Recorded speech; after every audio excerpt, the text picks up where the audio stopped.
fights. I've probably cleaned blood off of every surface of a Waffle House.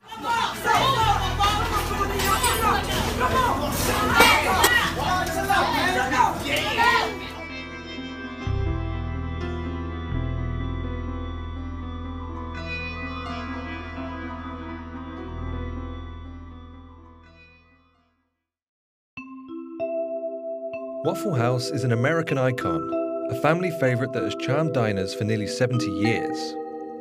But when the sun goes down, for some reason, diners throw down.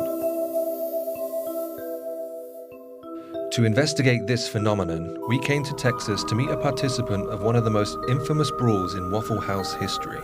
You noticed Waffle House trending on Twitter this morning? Ooh, this is why. Look at this. Haley Booth became an online sensation when the video of her fight went viral. The moment where she battered away a flying chair mid-brawl earned her the nickname the Waffle House Avenger. She inspired art and t-shirts with her face on. She's since taken up MMA to perfect her skills even further.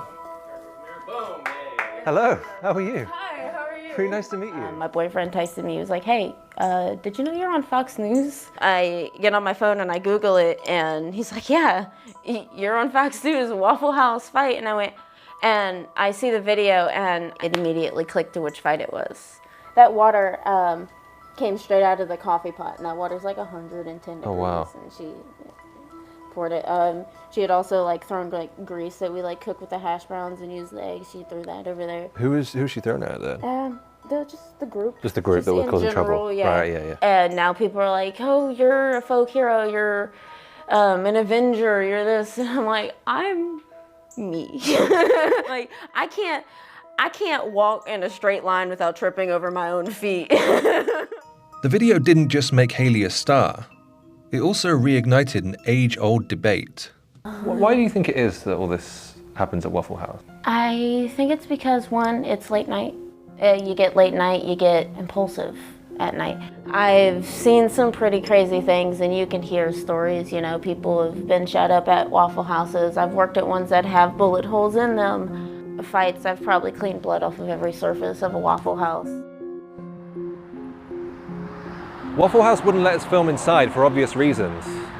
But maybe it's unfair to single out this beloved American icon, which has brought hope to so many in their time of need. Maybe the problem is much bigger than this one restaurant chain.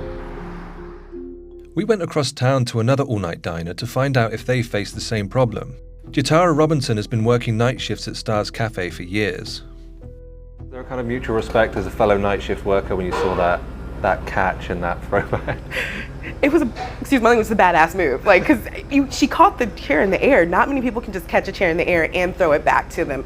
Actually, when we're looking for servers for overnight, I kind of need somebody who has a little bit more of a roughness and who can really handle that type of situation, because in reality, to keep the business going, if that happens, that server needs to keep serving and keep giving people out there.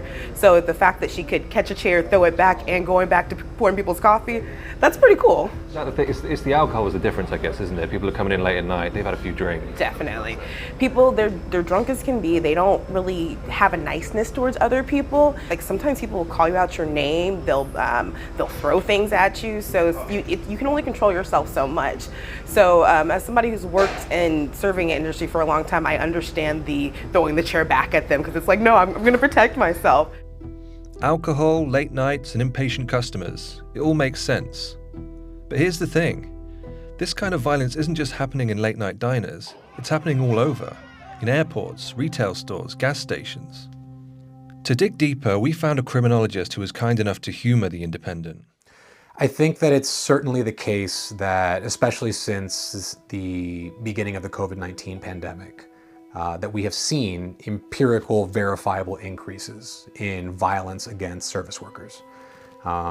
Waffle House is not all that different in many ways from, say, a grocery store or an airline counter, in that you have people interacting with someone, in some cases assaulting someone, that is supposed to be providing them a service. And I think there's a much broader and deeper set of conditions, inequalities, economic systems that recreate this very ossified class hierarchy, where at scale, certain occupations, again, servers, retail workers, flight attendants, are more likely than other occupations and other people to be perceived as less deserving of respect.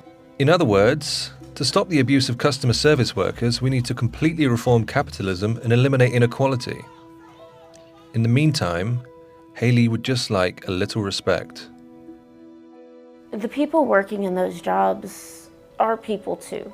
They work at much lower pay than most people do, and they're literally living barely paycheck to paycheck. It's frustrating, it's hard. Like, you don't know what's happening in that person's life. It's a complete stranger, you know? So treating people with the respect that you would like to be given, it's the golden rule. It's what they teach you when you're 5. Treat others how you would like to be treated.